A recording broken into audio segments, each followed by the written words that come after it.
tabel periodik. Mungkin kalian ingatnya cuma sebagai poster gede di kelas kimia ya kan? Tapi, gimana kalau saya bilang ini bukan sekedar bagan, tapi semacam peta harta karun yang bisa memprediksi cara kerja dunia kita? Nah, siap-siap ya. Yuk, kita bareng-bareng bedah kode di balik peta ini.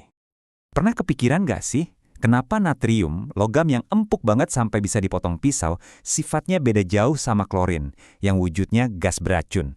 Atau kenapa emas itu stabil dan berharga, sementara unsur lain gampang banget bereaksi? Jawabannya ternyata ada di beberapa pola kunci yang terus berulang di tabel itu.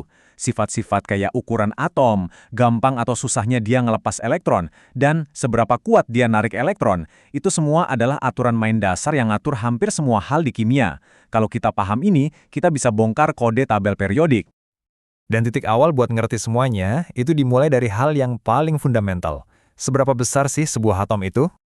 Namanya itu jari-jari atom. Gampangnya gini deh. Ini tuh jarak dari pusat inti atom yang padat ke awan elektron paling luar. Makin jauh jaraknya, ya makin gede atomnya. Simple. Nah, pola pertamanya gampang banget. Kalau kita lihat satu kolom atau golongan, dari atas ke bawah, atomnya makin lama makin gede. Coba lihat litium, terus natrium, terus kalium. Ini masuk akal banget kan? Tiap kita turun satu langkah, itu artinya kita nambahin satu lapisan kulit elektron baru. Ya, kayak nambahin lapisan bawang aja gitu. Nah, ini dia bagian yang agak aneh. Kalau kita gerak ke kanan dalam satu baris atau periode, atomnya malah makin kecil. Loh, kok bisa? Kuncinya gini, pas kita gerak ke kanan, elektron baru itu ditambahin ke kulit yang sama. Jadi nggak ada lapisan baru.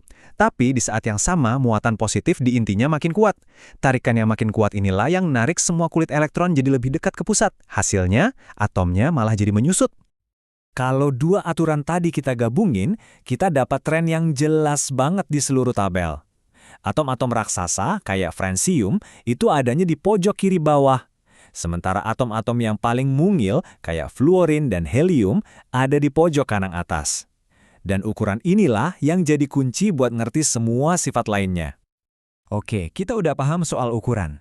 Sekarang, apa konsekuensinya? Nah, ukuran atom ini ngaruh banget ke seberapa kenceng dia megang elektron terluarnya, yang membawa kita ke sifat kunci kedua. Coba bayangin ya, di atom yang gede, elektron paling luarnya itu kan jauh banget dari tarikan inti. Dia itu kayak satelit di orbit yang jauh, gampang lepas. Sebaliknya, di atom kecil, elektron terluarnya itu deket banget sama inti yang tarikannya kuat. Buat ngelepasin dia, butuh energi yang jauh lebih gede. Energi yang kita butuhin buat nyuri satu elektron ini, ada nama kerennya. Energi ionisasi. Anggap aja ini harga yang harus dibayar buat ngubah atom netral jadi ion positif. Coba lihat grafiknya deh. Polanya jelas banget kan? Energi ionisasi cenderung naik dari kiri ke kanan. Ya, karena atomnya makin kecil dan tarikan intinya makin kuat. Terus, lihat deh puncak-puncaknya yang tajam itu. Nah, itu tuh gas mulia. Konfigurasi elektron mereka itu udah stabil banget. Jadi mereka megang elektronnya super erat. Buat nyuri elektron dari mereka, butuh energi yang luar biasa besar. Oke, tadi kan soal melepasin elektron. Sekarang, kita lihat sisi sebaliknya. Seberapa pengen sih sebuah atom buat dapetin atau narik elektron? Anggap aja ini ukuran seberapa senang sebuah atom pas dapat elektron baru. Makin senang atomnya, makin banyak energi yang dilepasin.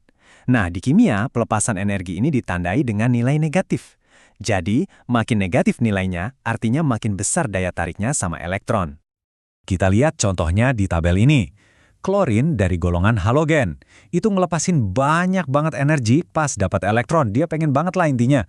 Sebaliknya, neon, si gas mulia, malah butuh energi buat dipaksa nerima elektron. Dia udah stabil, nggak mau diganggu. Konsep ini nyambung banget ke keelektronegatifan. Ini ukuran yang lebih praktis. Bukan lagi soal atom sendirian, tapi soal seberapa kuat sebuah atom narik elektron kapas dia udah berikatan sama atom lain. Ini tuh soal adu kuat tarik tambang elektron di dalam sebuah molekul. Dan di adu tarik tambang ini ada satu juaranya yang nggak terkalahkan. Fluorin. Dengan nilai keelektronegatifan 4,0, dia adalah penarik elektron terkuat di seluruh tabel periodik.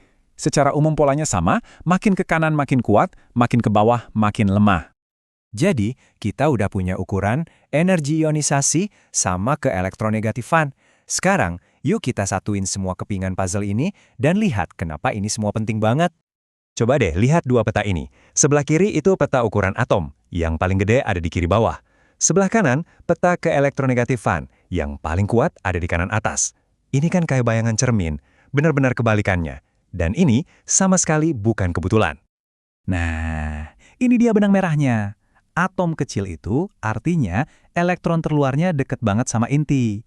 Akibatnya, energi ionisasinya tinggi, susah banget dicuri. Dan keelektronegatifannya juga tinggi. Dia jago banget nyuri elektron dari atom lain. Semuanya balik lagi ke ukuran. Oke, setelah semua ini, terus apa intinya? Buat apa kita repot-repot ngomongin semua tren ini?